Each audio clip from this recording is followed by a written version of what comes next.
Good morning student. आज हम पढ़ेंगे परमुटेशन एंड कॉम्बिनेशन, क्रमचय और संचय के बारे में। आज हम आपसे बात करने चल रहे हैं। इसमें सबसे पहले देखते हैं फैक्टोरियल नोटेशन, जिसे कहते हैं क्रम गुणित संकेतन। इसे ऐसे लिखा जाता है और पढ़ते हैं n फैक्टोरियल। लिखने का सेकंड मेथड इस टाइप से होता है, इसको भी n फैक्टोरियल ही बोला जाता है। n फैक्टोरियल को एक्सपेंशन के फॉर्म में विस्तार के रूप में लिखते हैं 1 into 2 into 3 into dot dot n तक। इसी को ऐसे भी लिखा जा सकता है, n से स्टार्ट करें और एक एक स्टेप पीछे जाते हुए लास्ट में 1 तक पहुंच जाए। तो फैक्टोरियल प्रोडक्ट में लिखी हुई संख्याओं को शॉर्ट में रिप्रेजेंट करने का एक मेथड होता है। अब इसका हम यूज करते हैं कुछ प्रॉब्लम में। जैसे हमारे पास पहला क्वेश्चन है 10 factorial into 3 factorial upon 6 factorial. इसको सॉल्व करना है तो हम देखते हैं 10 फैक्टोरियल को ऐसे ब्रेक कर लेते हैं। पहले 10, 9, 8, 7 इंटू 6 फैक्टोरियल।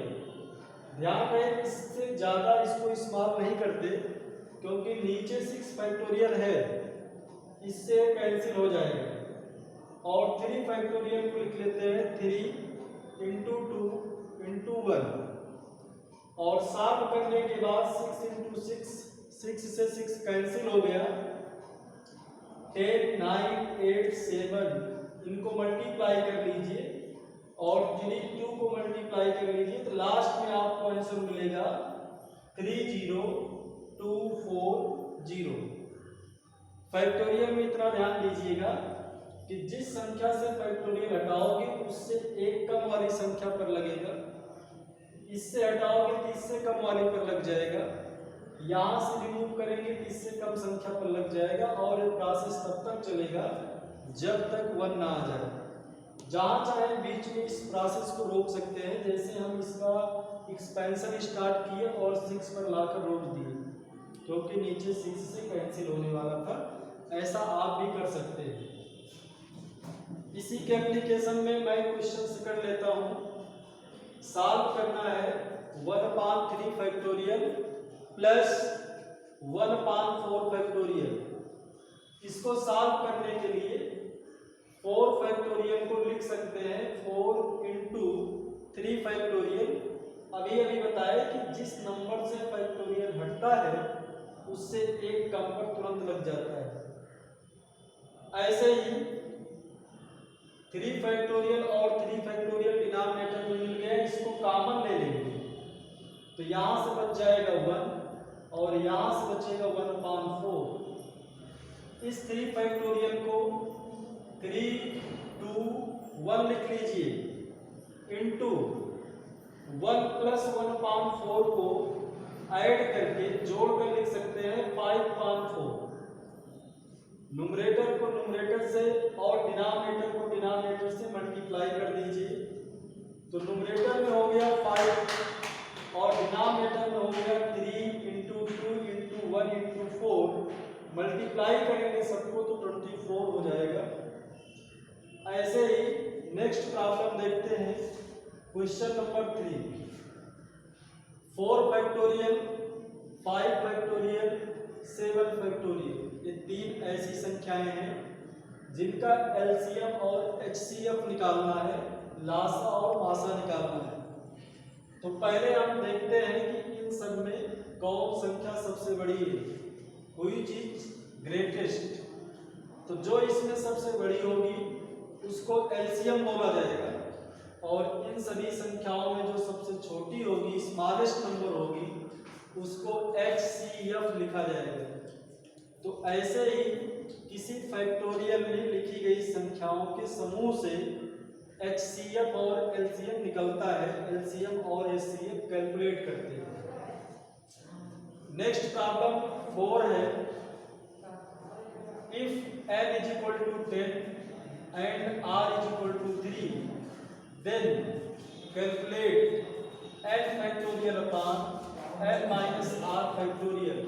इसको जरा देखिए ध्यान से, n बराबर 10 दिया है, r बराबर 3 है, निकालना है n फैक्टोरियल अपान n माइनस r फैक्टोरियल की वैल्यू। तो n के प्लेस पर लिखना है 10 फैक्टोरियल, नीचे लिखना है 10 माइनस 3 फैक्टोरियल। इस 10 फैक्टोरियल को ब्रेक कर लीजिए, 10 9 8 7 फैक्टोरियल पर, और नीचे साफ करेंगे तो आएगा 7 फैक्टोरियल। इसको ऐसे लिख लेना है, 7 फैक्टोरियल से रिमूव कर देंगे और सबको मल्टीप्लाई कर लेंगे। 10 इंटू 9 इंटू 8 हो जाएगा 720। और इसी से related question 5, if n plus 2 factorial is equal to 12 into n factorial, then value of n निकालना है। तो इसको मैं ऐसे लिख सकता हूँ, n plus 2 से फैक्टोरियल हटाओगे तो n plus 1 पर लग जाएगा, n plus 1 से हटाओगे तो n पर लग जाएगा। यहीं पर इसका एक्सपेंशन रोक दीजिए, इसके आगे इसका विस्तार नहीं करेंगे। 12 into n फैक्टोरियल, अब n फैक्टोरियल से n फैक्टोरियल रिमूव कर दीजिए और इस 12 को लिख सकते हैं 3 into 4, 3 into 4 को ही लिख सकते हैं 2 plus 1 2 plus 2। तो जब इससे कंपेयर करेंगे लेफ्ट हैंड साइड से तो n की वैल्यू आ जाएगी 2। तो इस टाइप से यह फैक्टोरियल नोटेशन का बेसिक क्वेश्चन थे। अब हम आपको इसके आगे बताने चल रहे हैं, जिसमें बताएंगे परम्यूटेशन और कॉम्बिनेशन की। आगे बात करते हैं फंडामेंटल थ्योरम ऑफ काउंटिंग, गणना का मूल सिद्धांत क्या है।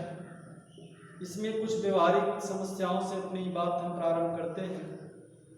जैसे मान लीजिए अमेठी से लखनऊ जाने के लिए आपके पास 4 ट्रेन हैं और लखनऊ से अमेठी आने के लिए 3 ट्रेनें हैं। तो कोई व्यक्ति कितने तरीके से अमेठी से लखनऊ जाकर वापस लौट सकता है, इसके लिए कुल तरीके हो जाएंगे 4 into 3 दैट इज 12।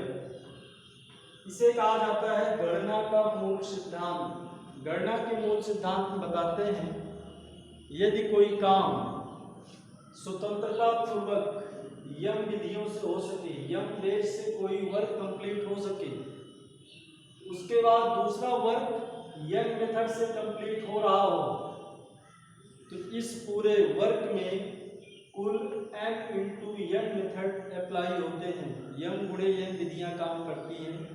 इसे बोला जाता है गणना का मूल सिद्धांत। इसी के आधार पर हम जैसे कुछ नंबर्स दी गई हैं 1 2 3 4 5, ऐसे कुछ नंबर्स दी गई हैं और हमसे कहा जाए कि 3 अंकों की संख्याएं बनाइए और किसी भी अंक की पुनरावृत्त ना हो। तो 3 अंकों की संख्या बनाने के लिए, 3 डिजिट नंबर फॉर्म करने के लिए, बनाने के लिए हम ऐसे मान लेते हैं कि हमारे पास 3 वैकेंट स्पेस है, 3 खाली स्थान हैं और इन 3 खाली स्थानों को भरने के लिए ये 5 संख्याएं दी गई हैं। तो इस पहले प्लेस को फुलफिल करने के मेथड हो सकते हैं 5, जो 5 डिजिट गिवन है, इसमें से कोई भी डिजिट हम यूज कर सकते हैं। लेकिन सेकंड प्लेस को फुलफिल करने के लिए केवल 4 डिजिट यूज होंगे। क्वेश्चन में बताया गया है कि जो डिजिट यहाँ यूज किया गया उसको आगे यूज नहीं करेंगे। ऐसे ही थर्ड प्लेस को फिल करने के केवल 3 मेथड हो सकते हैं, 3 तरीका हो सकता है। ये जो इन सभी बॉक्स को भरने के मेथड आए, इनको आपस में मल्टीप्लाई कर लो। मल्टीप्लाई करने के बाद आ रहा है 60, यही जो 60 आया, इतनी संख्याएं 3 अंकों की बन सकती हैं। इन सभी अंकों का प्रयोग करते हुए, तो इन सभी अंकों का प्रयोग करके हम कुल 60 नंबर्स बना सकते हैं, 60 संख्याएं बना सकते हैं।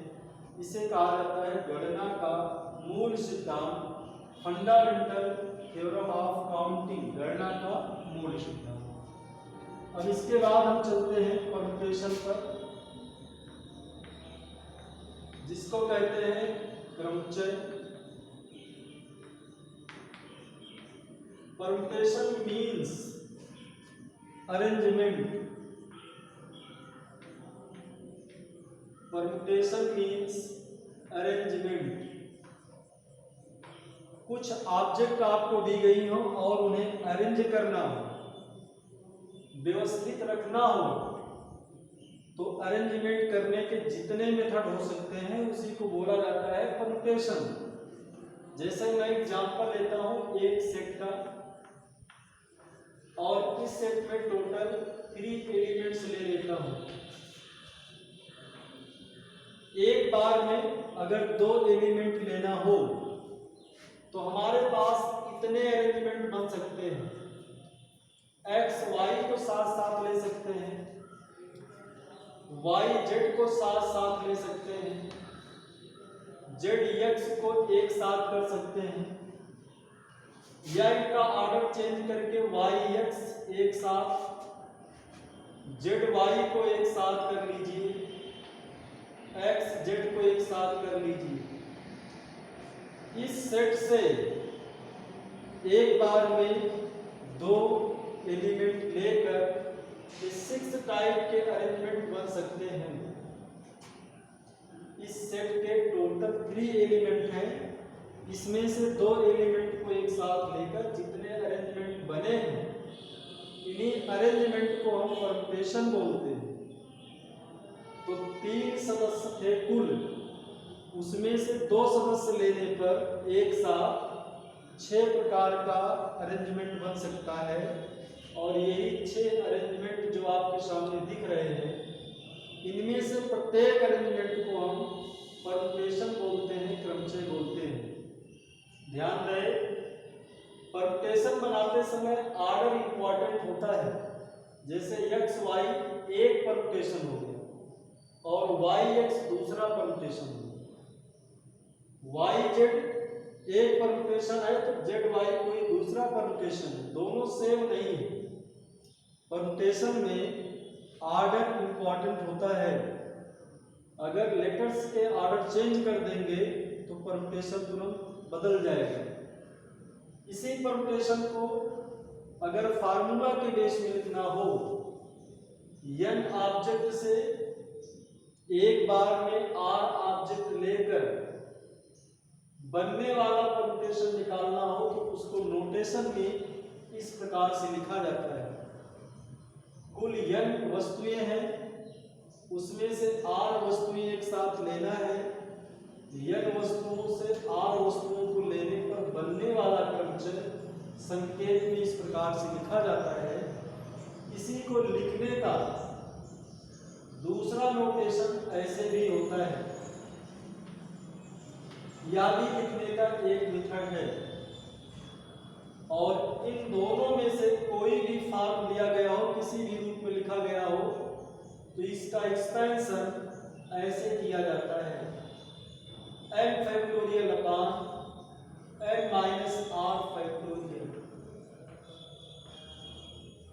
NPR is equal to n factorial upon n minus r factorial. अब इस सूत्र से हम देखते हैं, यहां पर हमारे पास कुल 3 एलिमेंट थे, n इज इक्वल टू 3 था, और इन 3 से एक बार में 2 एलिमेंट लेना था, r इज इक्वल टू 2। तो हमें चेक करना है कुल कितने परमुटेशन बनेंगे, वैल्यू निकालना है 3p2 की। तो इस 3p2 की वैल्यू इस फार्मूले से निकालेंगे, तो लिखेंगे 3 factorial upon 3 minus 2 factorial. 3 factorial upon 3 minus 2 factorial, और इसको सॉल्व करेंगे तो आंसर आएगा 3 फैक्टोरियल अपान 1 फैक्टोरियल।